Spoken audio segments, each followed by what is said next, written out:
4.5 years ago, I left Sweden. I had a simple plan: escape the winter, learn how to kitesurf, and spend some time exploring Europe. I thought I'd be gone for a few months. Instead, one adventure led to another. Before I knew it, I was living in a van, sailing across the Atlantic Ocean, hiking thousands of kilometers, and meeting people who would completely change the direction of my life. Looking back, it's hard to believe how much can come from a single decision. My name is Jonatan, 43 years young, from Sweden, and this is me. And this is the story of how it all happened. So I bought a van, converted it into a tiny home on wheels, packed my things and made a coffee, and started driving south. To be honest, I didn't have much of a plan at the time. I just knew I wanted to reach southern Spain and learn how to kitesurf. Day by day, the weather got warmer, the landscape started to change, and Sweden felt further away. Eventually, I arrived in Tarifa. I'd heard a lot about the place before arriving, but nothing really prepared me for it. Everywhere I looked, there were kites in the sky, vans parked along the coast, and the people living a lifestyle that felt completely different from the one I had left behind. I thought I had reached my destination. In reality, it was only the beginning. The winter was approaching. Someone told me about the ferry to the Canary Islands, so off I went. Tenerife, Lanzarote, and Fuerteventura. It was island life, water sport, van life, and just taking the day as it comes. And then one day I met Susanne and Wingo, and we became a team.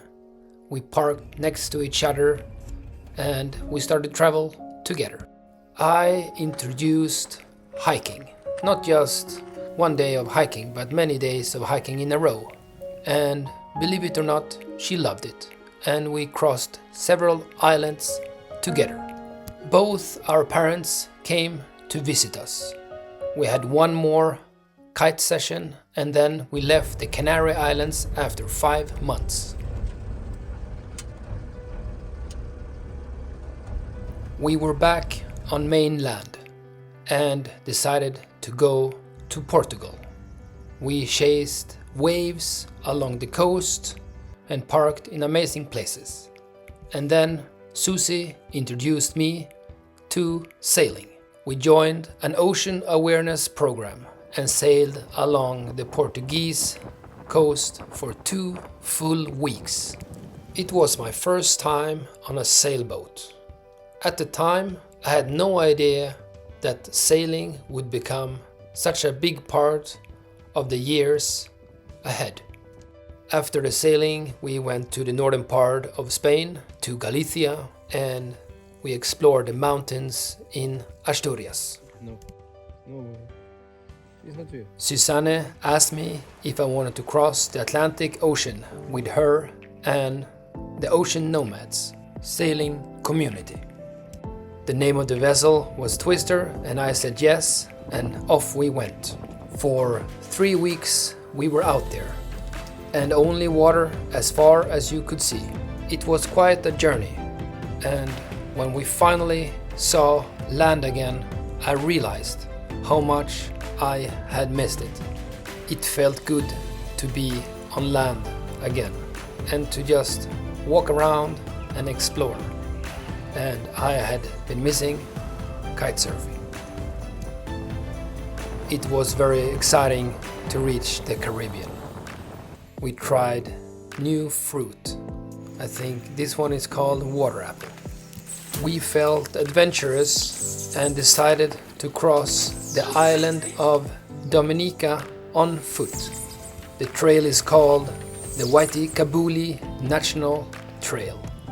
We were out there for 12 days. The trail was quite well marked and we were happy that we had brought a tent. We sailed between the islands and visited local markets. Some islands were very quiet and other islands could be very busy.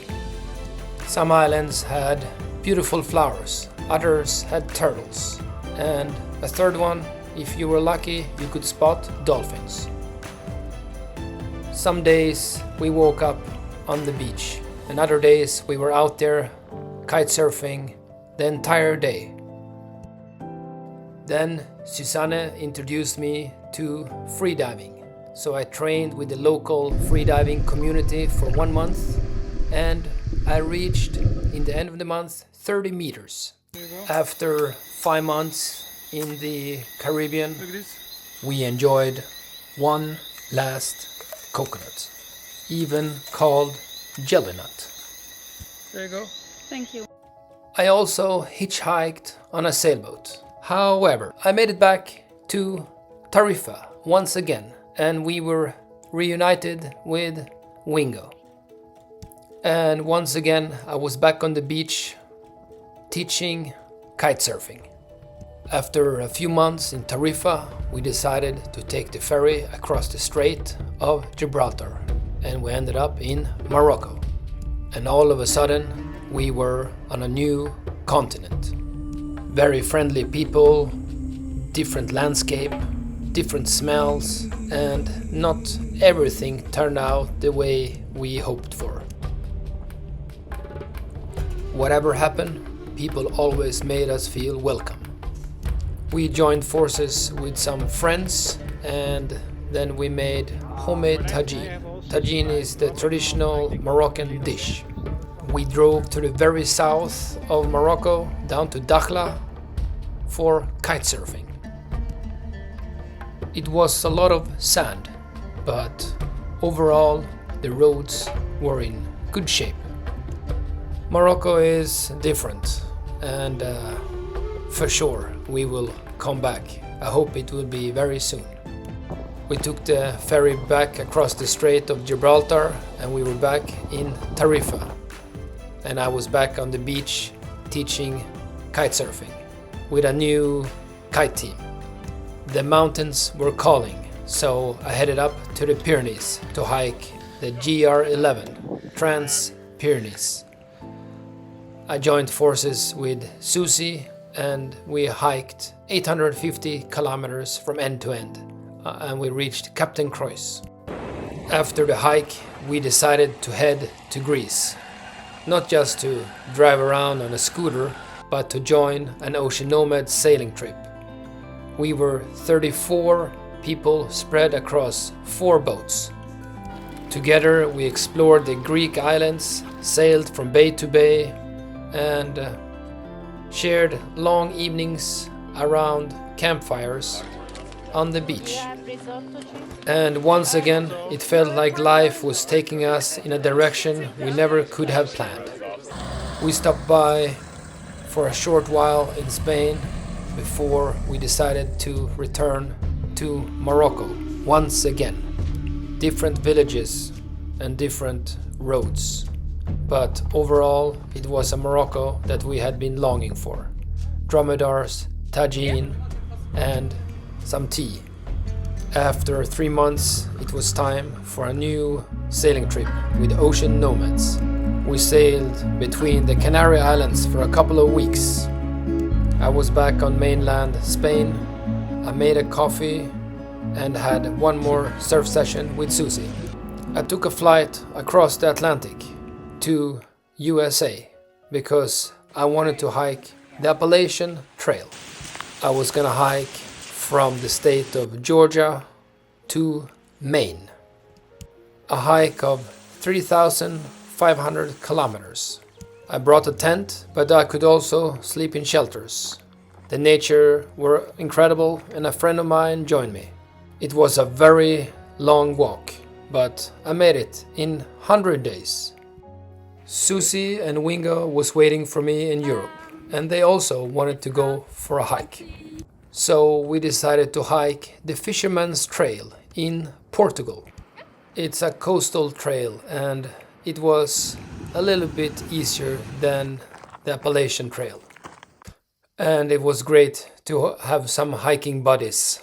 We even found fresh figs directly from the tree. After the hike, it was time for a new Ocean Nomads voyage.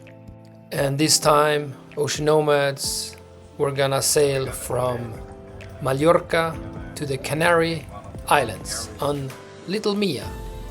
We enjoyed the calm Mediterranean waters, made some interviews on the way before we had to stop in Morocco for provisioning. We had one mint tea and then we left the shores of Morocco to go to the Canary Island. After 20 days at sea, I decided to go on a hike just by myself across Tenerife Island. After 3 days of hiking, I was back with Susie in the van, and believe it or not, she wanted to go on a hike together. And this time we were gonna hike across Gran Canaria from the north to the south. Wingo was setting the pace and we took it slowly. This trail was full of beautiful surprises.